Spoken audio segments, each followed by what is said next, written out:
ساتھیوں، ہماری خبر کی سرخی ہے فرانس میں شیطانی حرکت کے تحت 76 مساجد کی نگرانی۔ خبر تفصیل سے سنیں۔ فرانس میں 76 مساجد کی شعبے کی بنیاد پر نگرانی کی جا رہی ہے۔ فرانس کے وزیر داخلہ جیرالڈ ڈرمائن کا کہنا ہے کہ کوئی مسجد شدت پسندی یعنی الگاوواد کو بڑھاوا دینے میں ملوث پائی جاتی ہے تو اس کو بند کر دیا جائے گا۔ یہ پتہ کیسے لگے گا کہ مسجد الگاوواد کو بڑھا رہی ہے یا نہیں؟ اس کے بارے میں فرانس نے 3 چیزیں پیش کی ہیں۔ پہلی، مسجد کے لیے پیسے کہاں سے آتے ہیں یہ دیکھا جائے گا۔ دوسرا، یہ دیکھا جائے گا کہ امام کے تعلقات کیسے لوگوں سے ہیں، کن لوگوں سے ہیں۔ تیسرے، یہ دیکھا جائے گا کہ قرآن سکھانے اور پڑھانے کے جو اسکول ہیں ان میں کس طرح تعلیم دی جاتی ہے، ان کا جائزہ لیا جائے گا۔ یہ مسجدیں کہاں کہاں ہیں؟ ان میں 16 مسجدیں پیرس میں ہیں اور 60 مسجدیں ملک کے دوسرے حصوں میں ہیں جن کی نگرانی کی جا رہی ہے۔ فرانس میں کل 2600 مساجد ہیں۔ یہ کب سے ہوا؟ دراصل فرانس میں پچھلے 16 اکتوبر کو ہادی عالم حضرت محمد صلی اللہ علیہ وسلم کے گستاخانہ خاکے یعنی کارٹون دکھانے والے استاد سیموئل پیٹی کو قتل کر دیا گیا تھا۔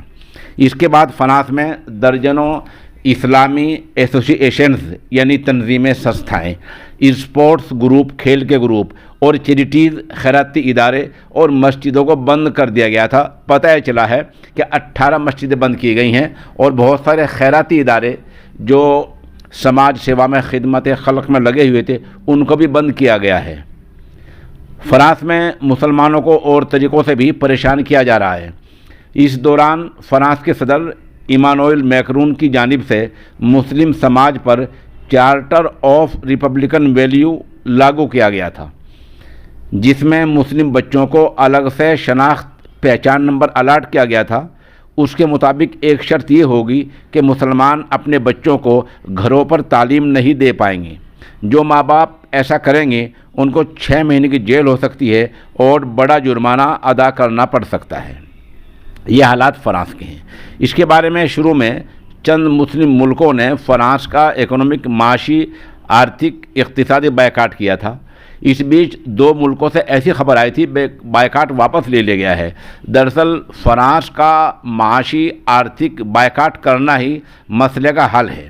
وجہ اس کی یہ ہے کہ فرانس میں جو چیزیں بنتی ہیں ان میں زیادہ تر بالوں کو نکھارنے کی، چہرے کو نکھارنے کی کریم، پاؤڈر، رنگ، یہ کلر، ایسی چیزیں وہاں بنائی جاتی ہیں۔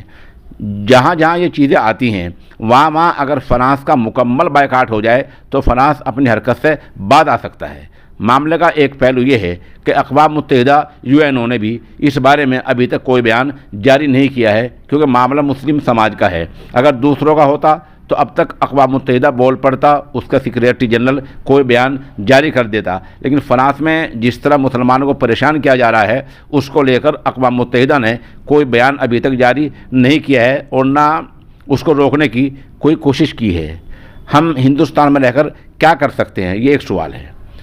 اس کے 2 جواب ہیں۔ نمبر 1، ہم خود اپنے اعمال کو، اپنے کام کاج کو صحیح کریں۔ نمبر 2، ان کے حق میں دعا کریں۔